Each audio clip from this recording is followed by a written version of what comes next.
గత కొన్ని వారాల నుంచి ఉక్రెయిన్ రష్యాపై పట్టు బిగిస్తోంది. రష్యాకు చెందిన ఎయిర్ డిఫెన్స్ సిస్టంతో పాటు ఆయిల్ సప్లై, పవర్ స్టేషన్, ఆయుధాల డిపోలను, బ్రిడ్జిలను ధ్వంసం చేస్తోంది. దీంతో ఫ్రంట్ లైన్లో పోరాడుతున్న రష్యా సైనికులు ఆయుధాలు సరఫరా చేయలేక తీవ్ర ఇబ్బందులు పడాల్సి వస్తోంది.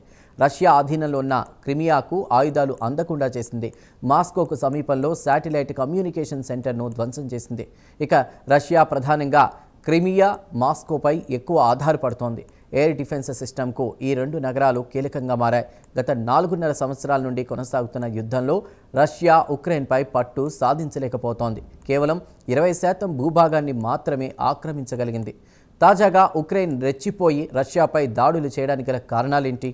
మరి రష్యా పనైపోయిందా? దానికి సంబంధించి మరికొంత సమాచారాన్ని ఇప్పుడు తెలుసుకుందాం.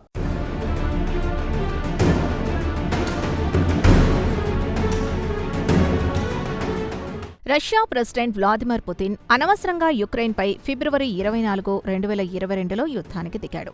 గత 4.5 సంవత్సరాల నుంచి కొనసాగుతున్న యుద్ధంలో పుతిన్ యుక్రెయిన్పై పైచేయి సాధించలేకపోయాడు. ఈ యుద్ధంలో రష్యా బిలియన్ల కొద్దీ డాలర్లు మంచినీళ్లలా ఖర్చు చేసింది.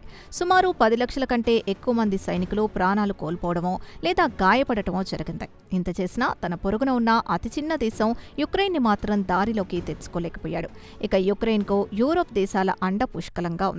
ఒకవేళ యుక్రెయిన్పై యుద్ధంలో గెలిస్తే ఇక పుతిన్ తమపై యుద్ధానికి దిగుతాడని భావించి పుతిన్ను అడ్డుకోవడానికి EU దేశాలన్నీ కలిసికట్టుగా యుక్రెయిన్కు అండగా నిలుస్తున్నాయి. అయితే ఈ యుద్ధంలో యుక్రెయిన్ పూర్తిగా నేలమట్టమైంది. లక్షలాది మంది ప్రాణాలు అరచేతిలో పెట్టుకుని పొరుగున పోలాండ్కు లేదా ఇతర యూరోప్ దేశాలకు వెళ్లిపోవాల్సి వచ్చింది. అయితే గత కొన్ని వారాల నుంచి సీన్ పూర్తిగా మారిపోయింది. యుక్రెయిన్ రెచ్చిపోయి రష్యాపై దాడుల జోరును పెంచింది.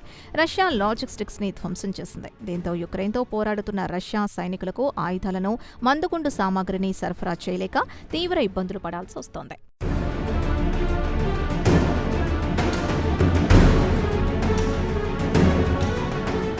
ఇక మాస్కోలోనూ, క్రిమియాలోనూ ఉన్న రష్యాకు చెందిన శాటిలైట్ కమ్యూనికేషన్ సెంటర్లను యుక్రెయిన్ ధ్వంసం చేసింది. ఇక యుక్రెయిన్పై రష్యా దాడులు చేస్తే బదులుగా యుక్రెయిన్ రష్యా లోపల చొరబడి దాడులు చేస్తోంది. యుక్రెయిన్ దెబ్బకు రష్యా తమ ఎయిర్ డిఫెన్స్ సిస్టమ్ని మాస్కో నుంచి ఇతర ప్రాంతాలకు తరలించాల్సి వచ్చింది. దీన్ని బట్టి చూస్తే రష్యా బలహీనపడిపోయిందన్న టాక్ వినిపిస్తోంది.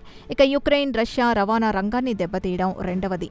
ఎయిర్ డిఫెన్స్ సిస్టమ్ని దెబ్బతీయడం మాస్కోకు ఇబ్బందికర పరిణామమే. ఇక క్రెమ్లిన్ వందలాది S-400, S-500 పాంటిసిర్ మిస్సైల్ లాంచ్ సిస్టమ్ని ఇతర రీజియన్లకు తరలించింది. అలాగే యుక్రెయిన్ ఈ నెల 22న రష్యా మిలిటరీ శాటిలైట్ సిస్టమ్ ధ్వంసం చేసింది. మాస్కోకు 200 కిలోమీటర్ల దూరంలో ఉన్న వ్లాదిమిర్ స్పేస్ కమ్యూనికేషన్ సెంటర్ని పూర్తిగా ధ్వంసం చేశామని యుక్రెయిన్ జనరల్ స్టాఫ్ చెప్పారు. దాన్ని 82 అడుగుల పారాబొబోలిక్ యాంటీనాతో సహా ధ్వంసం చేశామని తెలిపారు. అలాగే మాస్కోకు ఉత్తరాన 100 కిలోమీటర్ల దూరంలో ఉన్న డుబ్నా స్పేస్ కమ్యూనికేషన్ సెంటర్ని, దాని 105 అడుగుల పారాబొలిక్ యాంటీనాను ఒకరోజు ధ్వంసం చేశామని, ఈ 2 కేసుల్లో ధ్వంసం కాబడిన ఇంట్లో ఉన్న ఎలక్ట్రానిక్ హార్డ్వేర్ కూడా ధ్వంసమైంది.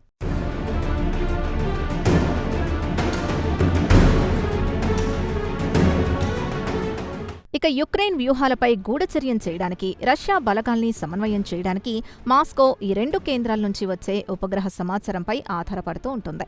ఇక క్రిమియా విషయానికొస్తే యుక్రెయిన్ నుంచి 2014లో పుతిన్ బలవంతంగా రష్యాలో విలీనం చేసుకున్నాడు. ఇక యుక్రెయిన్ క్రిమియాకు ఇంధన సరఫరాని నిలిపివేసింది. అక్కడ విద్యుత్ ప్లాంట్లను ధ్వంసం చేయడంతో పాటు బ్రిడ్జ్లను కూల్చివేసిన తర్వాత క్రిమియాకు రాకపోకలు నిలిచిపోయాయి. ఇక ఇటీవలి కాలంలో యుక్రెయిన్ లాంగ్ రేంజ్ డ్రోన్లతో రష్యాలోని ఆయిల్ ప్లాంట్ దాడులు చేస్తోంది. క్రిమియా రష్యాను విడదీసి కెర్చి జలసంధి వద్ద ఉండే ఆయిల్ టెర్మినల్ను ధ్వంసం చేసింది. ఈ జలసంధి ద్వారా రష్యా ఆయిల్ని యుక్రెయిన్లో యుద్ధం చేస్తున్న ఫ్రంట్ లైన్కు సరఫరా చేస్తోంది. జియో లొకేటెడ్ ఫుటేజ్ని బట్టి చూస్తే కెర్చిలోని ఆయిల్ స్టోరేజ్ ప్లాంట్ మొత్తం మంటల్లో చిక్కుకుపోయింది. అలాగే రష్యాకు చెందిన S-400 మిసైల్ కాంప్లెక్స్తో పాటు కెర్చిలోని 2 పాంటిసిర్ సిస్టమ్ని ధ్వంసం చేసింది.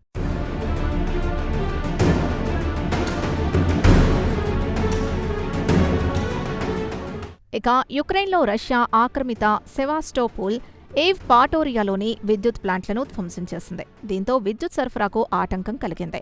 గత ఆది, సోమవారాల్లో క్రిమియాలోని పలు ప్రాంతాల్లో విద్యుత్ సరఫరాకు అంతరాయం ఏర్పడింది. దీంతో క్రిమియో గవర్నర్ తక్షణమే పెట్రోల్ విక్రయాల్ని నిలిపివేశారు.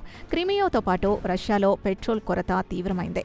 పెట్రోల్పై రేషన్ కూడా పెట్టారు. ఒక్కొక్కరికి 20 లీటర్లకు పరిమితం చేశారు.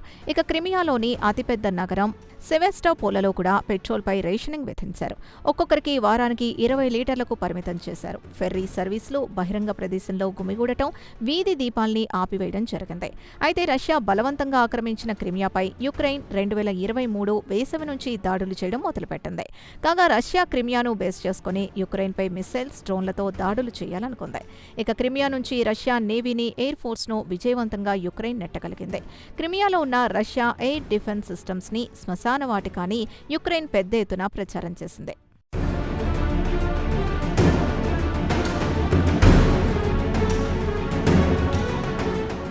ఏడాది యుక్రెయిన్ వైమానిక దాడులతో రష్యాను మరింత బలహీనపడింది. ఫ్రంట్ లైన్కు ఆయుధాలతో పాటు ఇంధనం సరఫరా అందకుండా చేయడంలో యుక్రెయిన్ విజయం సాధించగలిగింది. ఇక రష్యాకు చెందిన ఇండిపెండెంట్ న్యూస్ పేపర్ మొడూసా ప్రకారం ఈ ఏడాది రష్యాపై యుక్రెయిన్ సుమారు 270 సార్లు దాడులు చేసిందని, అయితే గత 2 నెలల నుంచి జోరును మరింత పెంచిందని పేర్కొంది.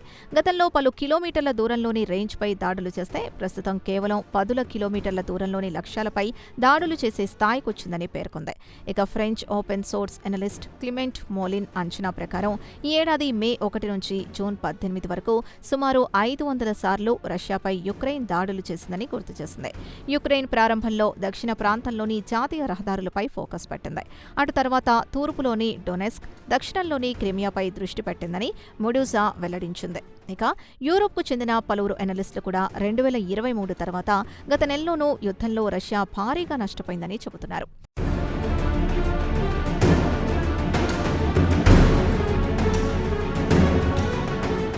ఇక రవాణా దెబ్బతినడంతో రష్యా సైనికులు కాలినడకన సుమారు 50 కిలోమీటర్లు నడిచి తమకు కావాల్సిన వస్తువుల్ని మోసుకొని రావాల్సొస్తోందని యుక్రెయిన్ కమాండర్ ఒకరు చెప్పారు. ఇక యుక్రెయిన్ సైనికులు కనీసం మోటార్ సైకిల్పై కూడా ప్రయాణించకుండా ఉండేలా రోడ్లను ధ్వంసం చేశారు. ఇంత జరిగినా రష్యా అధికారులు మాత్రం అలాంటిదేవీ లేదని తేలిగ్గా తోసిపుచ్చుతున్నారు. ఈ వారంలోనే పుతిన్ మీడియాతో సమావేశంలో మాట్లాడుతూ తమ సైనికులు యుక్రెయిన్లో అన్ని ఫ్రంట్లలో దూసుకుపోతున్నారని చెప్పారు. డొనెస్క్ రీజియన్లో 4 నగరాలను స్వాధీనం చేసుకున్నామని తెలిపారు. అయితే యుక్రెయిన్ కూడా రష్యా సైనికులు కొన్ని నగరాల్లో చొరబడ్డారని, అయితే ఆ నగరాల్ని రష్యా స్వాధీనం చేసుకునే స్థాయికి రాలేదని, రష్యా చొరబాటుదారుల్ని వెనక్కి నెడుతున్నామన్నారు. ఇక 3 యుక్రెయిన్ సైనికులు ప్రాణాలు కోల్పోతే రష్యా తరపున 53 మంది సైనికులు చనిపోయారని యుక్రెయిన్ కమాండ్ ఒకరు తెలిపారు.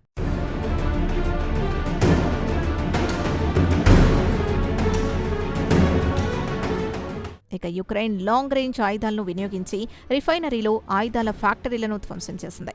ఈ నెల 21న యుక్రెయిన్ నుంచి పశ్చిమ సైబీరియాలోని రిఫైనరీపై దాడి చేసింది. సుమారు 2070 కిలోమీటర్ల సుదూర లక్ష్యాన్ని ఛేదించింది. కాగా యుక్రెయిన్ కంపెనీలు 3000 కిలోమీటర్ల సుదూర లక్ష్యాన్ని ఛేదించే విధంగా డ్రోన్లను తయారు చేసింది. రష్యాలో మిలిటరీ ఫ్యాక్టరీలు, ఆయిల్ బేస్లు, గ్యాస్ స్టోరేజ్ ఫెసిలిటీస్ ఎక్కడున్నాయో తెలుసు, వాటిని ధ్వంసం చేస్తామని యుక్రెయిన్ భరోసాతో ఉంది. ఇక పరిస్థితులు ప్రతికూలంగా మారడంతో పుతిన్ బెలారస్ని కూడా రంగంలోకి లాగాలని చూస్తున్నాడు.